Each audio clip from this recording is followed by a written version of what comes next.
Hello everyone, welcome back to Syberia.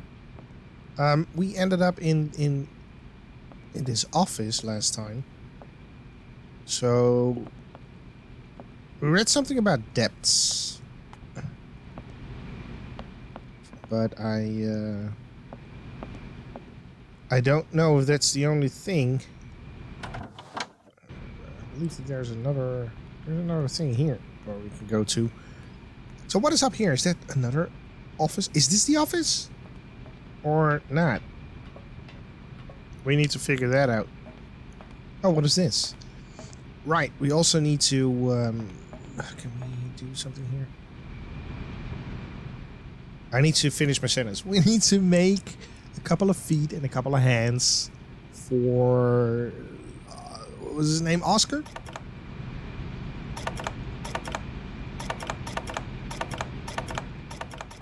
That wood? Doesn't look like that works.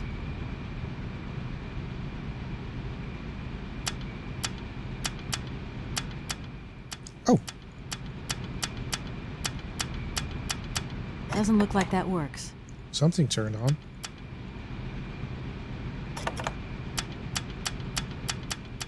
What? Oh! The light is turned on.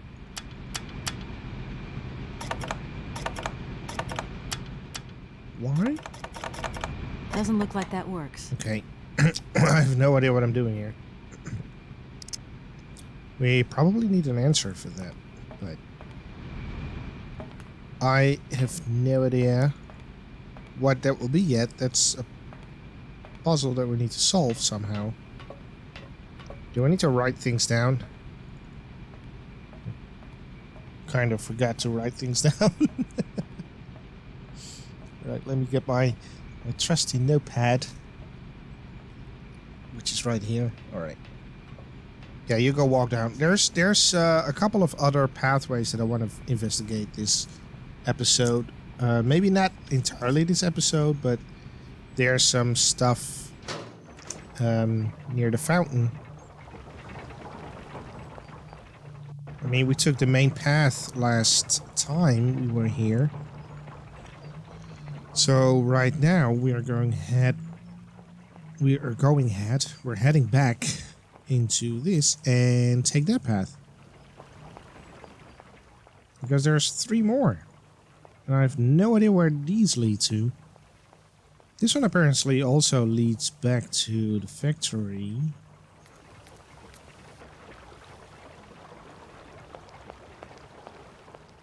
This is not the factory. Wait, is that an elevator?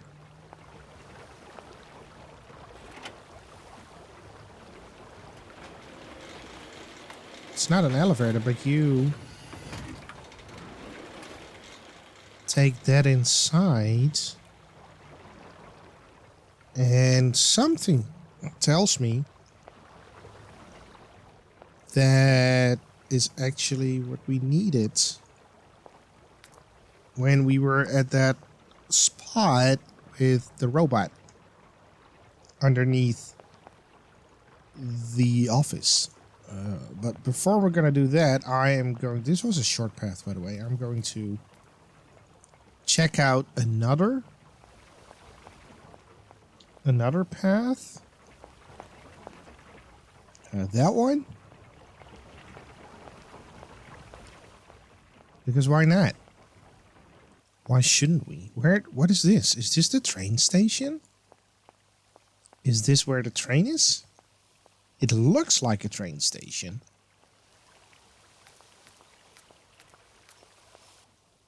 You know what they say? If it looks like a train station, it smells like a train station, it sounds like a train station, it's probably a goose. This is definitely a train station. Nothing in this scene besides some pretty, oh man, I'm sorry, it's a pretty pretty pre-rendered scenery. I don't know what the hell is going on. No need to go down there. Okay, well fine. With my coughing, it's getting a little bit worse lately. Don't worry, it's just a tickly thing. Do I want to be here? No. Wait, I saw another thing. I'm very sorry. This is how my brain works. This leads to a very open thingy. So I want to go and check. It seems to be the train first. Because this clearly... That also leads to the other. Oh god, we're in the train now. Well, can't turn back. There's a lot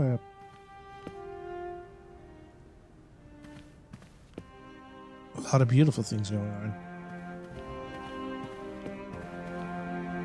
These shelves look as if they're made for valuable objects.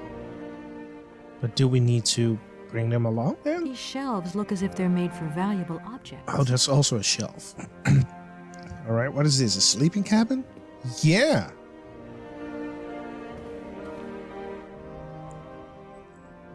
Oh my goodness, this looks so good.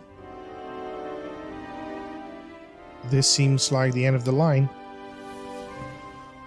Alright, let's head back. We cannot do anything here without Oscar anyway, so... Or at least, that's what I assume. We need Oscar for the train, so I assume that we just need to fix him first before we actually can do something here. No, I want to go there, that way. Okay, that's just the other... how do you call that? We call it a pedal, but how do you call that in English? It's the... I know this word, though. I don't know the word. What is this? Isn't it? Platform. That's the word. What happens here? What is that?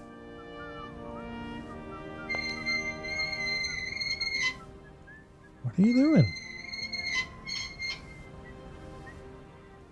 Alright then. Kinda lost. Can we still walk underneath? No, we blocked our path.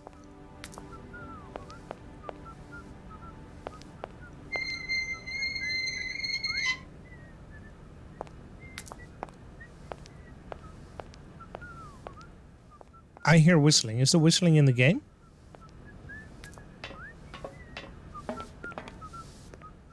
It is in the game. That's where the whistle is coming from. Hello, kind sir. Automaton. Person.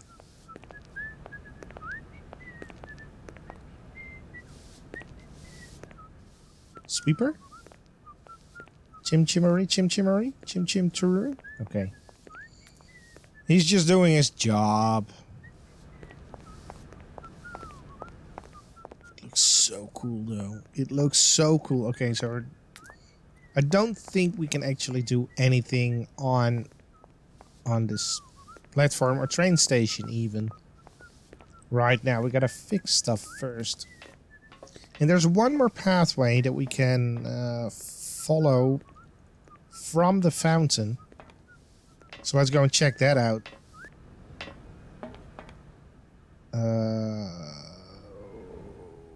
Was it this way? I think it was this way. Was it this way? It wasn't. It was that way. Okay, I'm so lost. The camera keeps on flipping. Oh yeah, it was that way.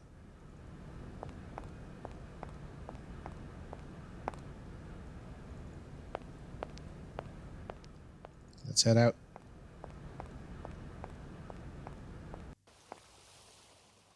And let's head to the fountain. Back to the fountain. The atmosphere in this game is amazing. And I'm already a little bit overwhelmed with everything that's going on right now.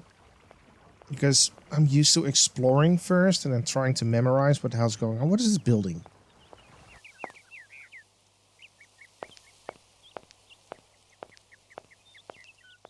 Okay, you just walk back there. I wanted you to look at the statue. Let's see, there's so many areas right now. I don't really know where to go yet. door's locked, but I've still got to get in there. Okay, maybe there's a path around. You know, maybe that way. Yeah, there's lights up. So is this the way back? Who knows? It certainly looks like a way back. It certainly looks like something. What is that? Turn it on. It is. Oh wait, it is a ladder right there. I need a key. We need a key. All right, let's go and search for a key. Is that door open? There's more pathways. Oh my. Is it open? The door's locked, but I've still got to get in there. Do we have a key though? We got Oscar's car. We don't have a key.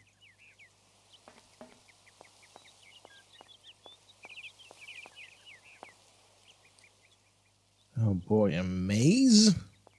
Well, this is amazing. I'm sorry, it's just... I'm weak, okay? Hey. Good morning. You've got a magnificent garden here. Well, thank you. Who are you? Oh, you are a person. You're not an automaton. Oh, please don't talk about it. Since my gardener automaton broke down, there are weeds everywhere. You can't imagine how much work it takes me. I don't know whether I'm coming or going. We're not used to doing without our robot help here in Veladiland. But everybody says that we're going to have to get used to it. Really? Have you seen a key? I need a key for that ladder. Yeah, it doesn't really look that beautiful here. It's lots of algae there. I mean, I like the scene, but looks like it has seen better days. That way? Because that one looks closed off. What is this?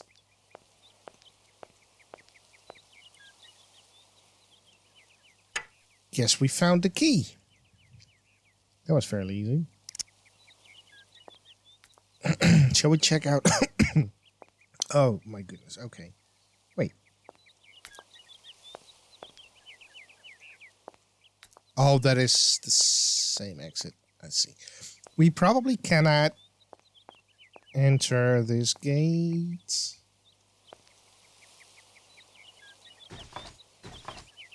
No point. It's locked. And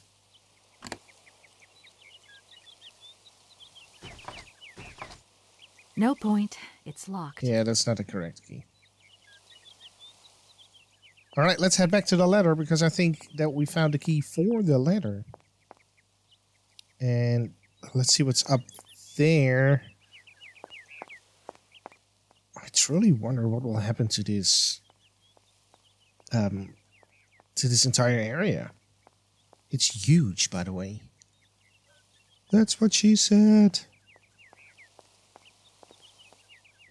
But that's not what I said. I said use the key there. It works.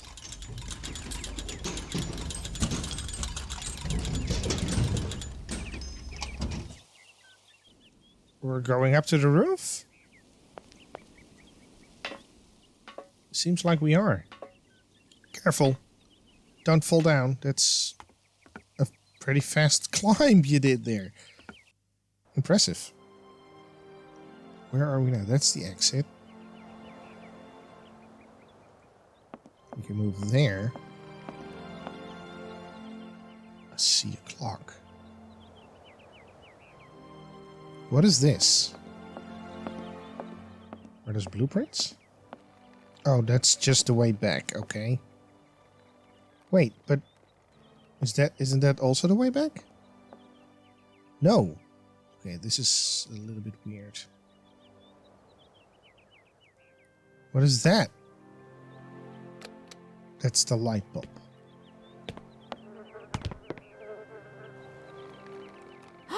Oh, hey, Momo. Mammoth. You draw mammoth for Momo? Ah, Momo, it's you. You scared me. I'll draw a mammoth for you. Sure. What are you doing in here? Momo want mammoth picture, like Hans picture. Sorry, I haven't got a picture of a mammoth with me. Take paper and pencil and draw mammoth for Momo. You don't give up easily, do you? Yeah, I can do that.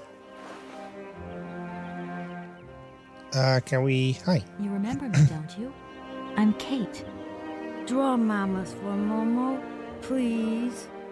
You must Yeah. find me a bit rude turning up places uninvited where nobody knows who I am. See, it's kind of my job, you know, to get involved. But don't mind me. Just carry on with what you're doing. Momo not mind. Anna kind, never angry. That's right. She won't be angry. Not now. She's dead. You're a sweet kid, Momo. But I can't draw. Least of all, mammoths. Draw mammoth easy. Hans draw mammoth. Anna draw mammoth. Kate too. I mean, maybe I could do a quick squiggle of a box, say, that has a mammoth inside. No, Momo want a real mammoth. My goodness, you are one stubborn boy. There's something I'm looking for, but I don't quite know what. I need a clue, anything that might tell me where Hans is. You want to help me, don't you? First, you draw mammoth for Momo. And if I help you, you help me, right? Momo know Kate is kind. Kate draw mammoth for Momo. Then Momo tell Kate secret. You've got a secret?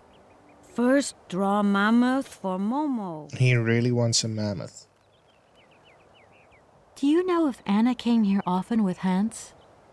Momo want mammoth picture, like Hans picture. Tell me, Momo. I met someone real interesting in the factory. A kind of robot called Oscar. Now, he told me about a train.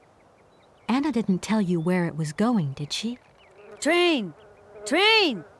Choo-choo! Choo-choo! Woo! Momo, it's okay. He's excited. What's going to happen to you now that Anna is gone? Momo big now. They want Momo live at inn. Momo don't want. Momo take care of Momo. From what I've seen, you look pretty resourceful.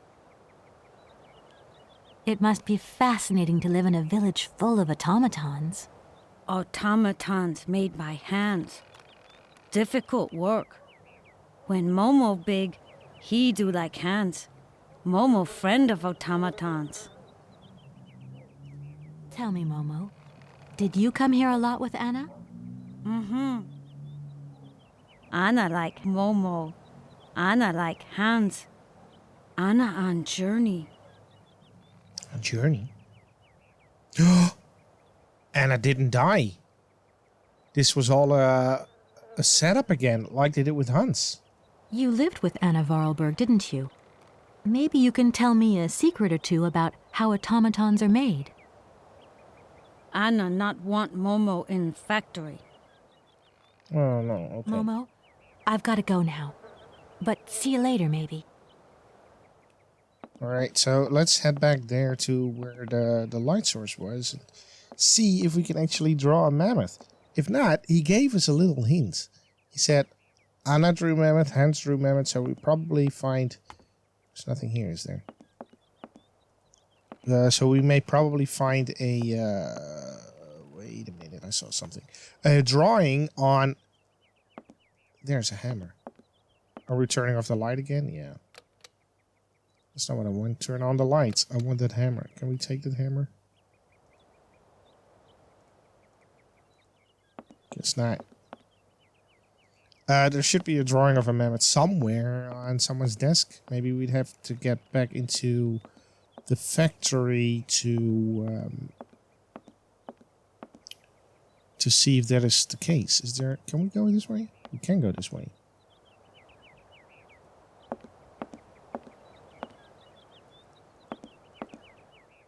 This is a drawing table.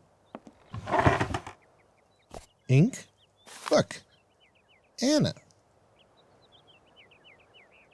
We probably need a key for this. We don't need a key for this. I'm not a smart man. Come on. But we can just do that. All right. It's a diary. May 14th, 1930. Yesterday, something terrible happened. I do not know who to turn to, who to talk to, so I've decided to write it down. You, dear diary, are now my confidant and sole guardian of my secret thoughts.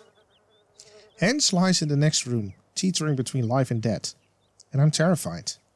You know, the injustice of life. First Mama, then Hans. Please, dear Lord, don't take my little brother away as well. And the next day, Hans made me a promise to keep this a secret, but its burden is too heavy. I know I can tell you though, dear diary. We discovered a cave in the mountains, a marvelous cavern with ancient paintings on the wall. Only prehistoric man could have painted them because there were depictions of mammoths, which are prehistoric creatures as well, that much I know. I hate mammoths now. It's all because of them and because of that stupid prehistoric children's story. Why, Hans? Why did you try and take it? And why did it let you climb up there? It's my fault you are in a coma now. Hans, if you die, I do not know how I could ever forgive myself. Whew. Hans has still not regained consciousness. Vader cannot sleep and Gertrude cries all day long. Outside the heat is suffocating, but inside the house is icy cold and dismal. I still have hope though. I know my brother. I know his strength. He will pull through. He never gives in. I cannot think of anything else but Hans. In all my waking and sleeping dreams, I see his fall over and over. I see his head hitting the rock and his oh-so-pale face softening. I have taken refuge in the attic. It's the only place where I find any peace, wrapped up in all my memories. So this was their house. I see. 5 days have passed since the accident and Hans has still not opened his eyes. To see him like this is unbearable. Please, God, protect him. Take my life, not his. I feel so desperate, so alone. I want to snuggle up in Father's arms, but I dare not. He's just so impassive. Oh, Hans, don't leave me here. It has happened. Hans has come back to life. He opened his eyes and uttered my name. My name. Do you realize? This is the happiest day of my life. I want to take to the streets and sing, to proclaim my joy to the world. Thank you. Oh, thank you, God. How wonderful, how beautiful life is. Gertrude and I cannot stop breaking into uncontrollable fits of giggles. Hans even wolfed down his meal today. I knew it was tough, my little brother. Even Father smiled at me today when he said good morning. I don't know where I'm coming or going. I'm totally absorbed in Hans's recovery. I have scarcely 5 minutes to myself to return to my refuge and scribble down these words. It is very curious whether Hans is hungry, thirsty, or if he wants something. He cannot stop saying my name. He can't bear it when I leave him for even an instant. Gertrude thinks that I should move my bed into his room to help him sleep better. I hope that Father will agree. Wait. Okay, so here's a thought that just passes my mind. He was sick and suddenly he became better. They're a family that made automatons. Is Hans an automaton right now? Was he a human being and did Father turn him into an automaton? Today was the first day that Hans has left the house. We went for a short walk in the garden, but Hans is still very weak. The doctor said we should be patient and shouldn't rush him. It is so hard though. I hope so much that life can return to how it once was. Hans has been out of his coma for a month now. He still doesn't say much and has difficulty moving. He sits motionless for long periods of time, his eyes wide open, as though lost in thought. I've often had to call his name several times before he reacts.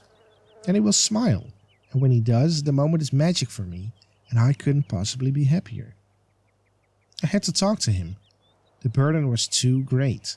I asked Hans about the accident in the cave to find out what he could remember. He could utter only one word, mammoth, and his eyes glowed so strangely when he said it that he frightened me.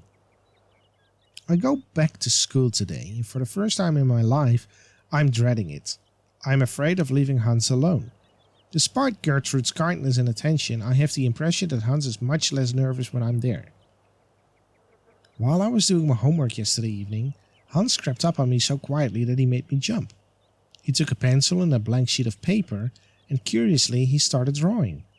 It is the first time since his accident he has done anything but daydream. Hans scribbles almost obsessively.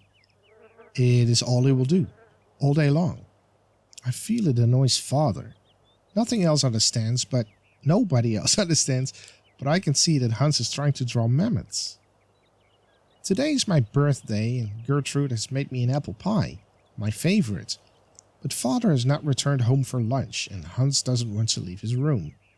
The best present I could ever have is to see Hans back on the way to recovery. Snow is falling, it's so beautiful. And then there's a new year. The doctor visited to examine Hans. He seems happy that my little brother has fully recovered his faculties. It truly is a miracle. I don't understand why he doesn't talk more, though. Why isn't he livelier, like he was before? It doesn't add up. It is Hans's birthday. Today he's 11 years old. I have the strangest of impressions that actually he has lost 5 years rather than gained 1 more. Oh my god. The doctor has just left. I saw him whispering with Father. Their serious expressions worried me awfully. What could they be hiding from me? I'm grown up now. At the age of 15, I can understand everything. I'm too scared to ask Father what is happening. I have been thinking, and it seems to me that Hans's attitude isn't normal. The shock of the fall and his coma must have had much more serious effects than we first imagined. Hans, my dear brother, what is happening to you? I have discovered the truth. Hans is stunted, physically and mentally. I eavesdropped a conversation between the doctor, Father, and Gertrude. Gertrude buried her tear-filled eyes in her apron, and Father muttered the word retard under his breath. How could he say such a thing? It is Easter, and we're on school holidays. That means I can spend all day with Hans and protect him from Father's permanent dark moods. He cannot accept the fact that Hans, his only son, will stay in this state forever. It is truly difficult to accept, but it is not Hans's fault. Mine maybe, but not Hans. I don't know how to make Father understand. He seems full of hatred for him. It is dreadful. I feel powerless. 1 year. 1 year has gone by and it feels like an eternity. The situation shows no signs of improvement, neither in terms of Hans's mental health or Father's attitude towards him. Extraordinary. Father has decided to take Hans to Paris for new tests. He says that only in the French capital will he find truly competent doctors. We must make Hans ready for the great expedition. No news from Father and Hans, but I remain hopeful. I'm sure they will take good care of my little brother. They have returned. Hans rushed into my arms and started crying. It took me a long time to calm him down and get him to sleep. Father is still taciturn as he was before he left. The French... Sorry, there was a loud noise outside. The French doctors have confirmed the diagnosis. My god, the sound outside is... Do you hear that someone is drilling? I don't know. Hans will remain physically and mentally impaired. I am stunned. The summer is coming to a close. It has been less stifling than the last. The sun has put color in Hans's cheeks. When I look at him, I have difficulty imagining that he will not change. Father still says nothing and increasingly shut himself away in his office at the factory. Hey, I see a lot of similarities between Hans and Momo. Gertrude tells me that love and faith triumph over any science. I lack neither, God be praised. Father took Hans to the factory this morning. Hans was so afraid that I accompanied them. Fortunately, Father said nothing. I failed to understand why he insisted on bringing him there. Father left for the factory with Hans once again this morning. I think he wants to persuade Hans that he could be useful for something. It is his way of resisting fate. For a month now, every morning Hans has gone to work with Father at the factory. I'm not exactly sure what he does there, but he seems to enjoy it. I feel my brother's behavior has changed considerably. He's much less capricious. I could cry. Hans has made me a present. A small robot mammoth with a trunk that rises and falls. When Father saw it, he nodded his head in satisfaction. Both Gertrude and Father now have their own robot mammoths. Theirs are even more intricate and finely tuned. Little brother is not such a retard after all. Hans's mammoths now walk, raise their trunks and wag their tails. It's incredible. There's a flower there. I met the head of the factory workshop, Mr. Grips, this morning. He says that for a young lad of 12, Hans is very gifted. It's a shame he only makes elephants. Father and Hans were locked in a long discussion yesterday. Or should I say, Hans was locked in one of Father's long monologues, as it is inconceivable that Hans should go to school like any other children. Father wants to take him on as a worker at the factory. However, Hans will have stopped making his own little devices. Hans's silence, his half-gaping mouth and staring eyes finally sent Father off in a rage. I tried to broach the subject with Hans. I suggested he should obey Father.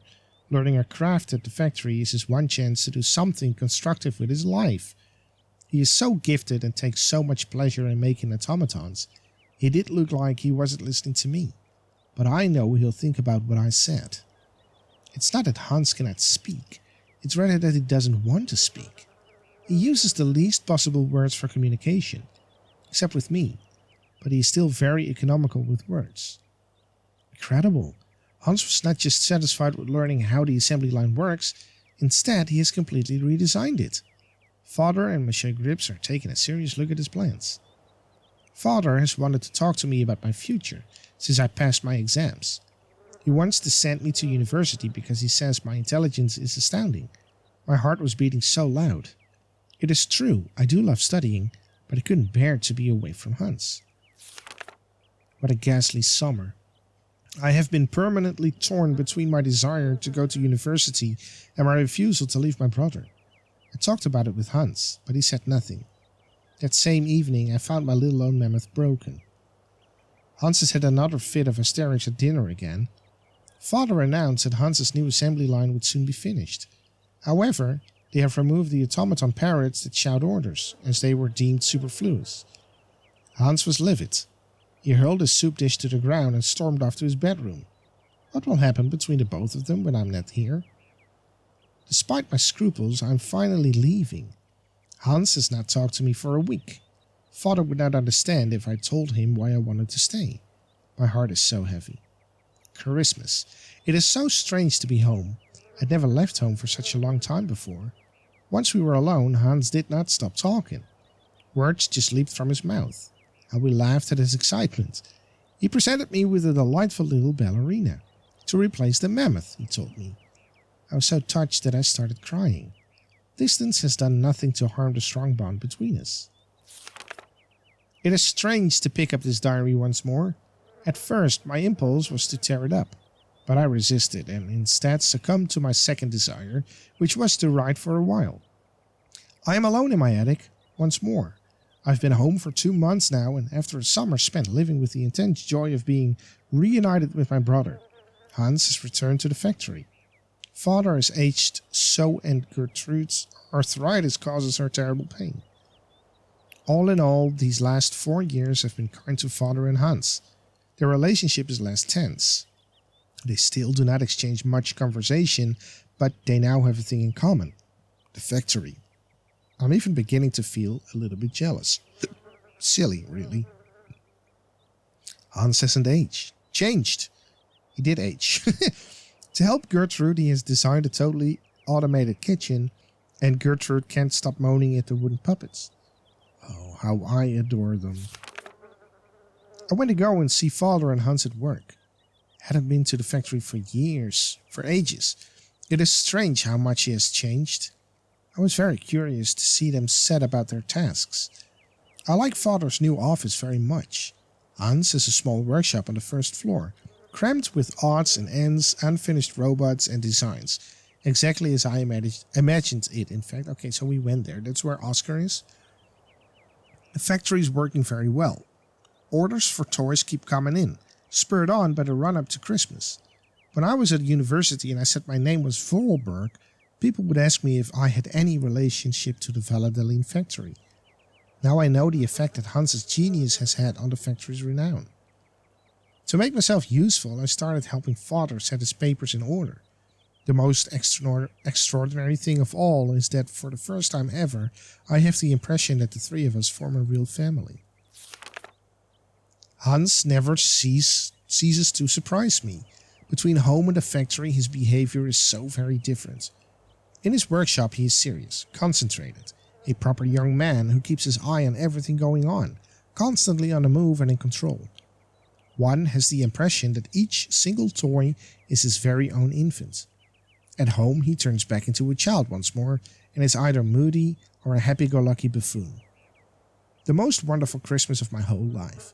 Hans and I could not stop giggling, like children beneath Father's disapproving glare. I know that he was only pretending, really. Our hearts are so full of hope. Hans came to see me in my bedroom yesterday evening. I felt terribly awkward, terribly ill at ease. I might have guessed. Hans wants to leave. Leave Valladolid, the house and the factory. He wants to go traveling. He doesn't know where to or for how long. That's just like him. I was so shocked that I told him his plans were foolish. He left my room without a word, his head bowed. I thought that he wanted to leave because of Father. Not at all. It's because of the mammoths. He wants to go tracking mammoths. I thought he had gotten over this obsession. I know my brother only too well. I wouldn't dream of telling him his quest is useless. It isn't worth it. He will not listen to reason. I was so selfish the other evening. I returned to talk to Hans and ask him gently if he was sure of his decision. I already know what the reply is going to be. Nothing will make him change his mind. Despite my profound sadness and despair, I must help Hans fulfill the destiny he has chosen and announce the news to Father. I fear the worst. The worst was worse than my fears. Father's anger was terrifying. He shut Hans away in his workshop at the factory and has forbidden all visits except from Gertrude, who feeds him. Father has decided that Hans should remain locked up for as long as it takes him to abandon his infantile decision. Gertrude tells me that Hans is very despondent. Why these difficult words? My goodness. Yet highly resolute. The worrying is driving me mad. So how... Okay, we're almost there. As soon as Gertrude returns from the factory, I hasten to get news of my little brother. He doesn't say anything. He just fiddles with bits and pieces. She replies every day with a sigh. I've tried desperately to reason with Father, but I know I am just wasting my breath. Hans is 18 years old today, and he is all on his own for his birthday. In secret, Gertrude delivered to me a small robot from Hans. It's a robot of us as children. It works with a small cylinder punched with tiny holes. I quivered with emotion as I turned the key. The message it gave was simple. He was telling me he loved me very, very much. Gertrude gave me a different tiny cylinder for today's toy. Hans is truly incredible. He has found a means of communicating between us and us alone in total secret. My days are spent eagerly awaiting Hans's messages. He has now resolved to run away. He's preparing his escape, like if it was a game. Gertrude has returned, and she is beside herself. Hans has disappeared. Father has not even deigned to return to the workshop where he locked up his son, nor find out how he managed to escape. He just gave me a blank look, as if he knew we were up to something behind his back. It is beginning to dawn on me that Hans is gone. I miss him so much. Lord, please protect my little brother and watch over him for me. With Hans gone, Father now locks himself away, night and day, at the factory. The house is so gloomy now. This morning I caught Father in the drawing room installing a coffin on a trestle. The sight of it made my blood freeze. What on earth is he up to? My questions meet only with stony silence and a permanent black countenance. Behind closed curtains, the drawing room with the coffin surrounded by huge candles has become a veritable funeral chamber. This is ghastly. I have just understood what Father is up to. This morning the priest came to pray before the coffin, and I finally caught on. Father is in mourning for the death of Hans. Father made the priest believe that his son was dead. How could he do such a thing? In a madness occasioned by his grief, my father grows even more cold and calculating. He contacted his old friend, Dr. Schmoll, who duly drew up a bona fide death certificate, without even seeing the body. I dare not imagine what yarn he spun. Hans's funeral will be officially held next Sunday. Father strictly forbade me to attend. This sordid masquerade makes me feel ill, but I cannot denounce the subterfuge, or else I will display my father's mental instability to the world. The shame would kill him. That much is certain. I have to get away, far, far away. No, I will not leave. I've thought long and hard. My life is here, next to my father. He needs me too much now. The factory needs me, because my father is incapable of running it now. Besides, I can only find peace of mind among Hans's robots. And how shall I know when he has sent me new ones if I'm not at home to receive them? No, I shall not leave. My destiny is to remain here and keep watch. What a story. What a story. So, Father was not a nice person. That's the thing that we learned. Alright. But looking at the time, we've been reading a lot. I think this is a good spot to stop. So thank you very much for watching Syberia. And I will see you next time.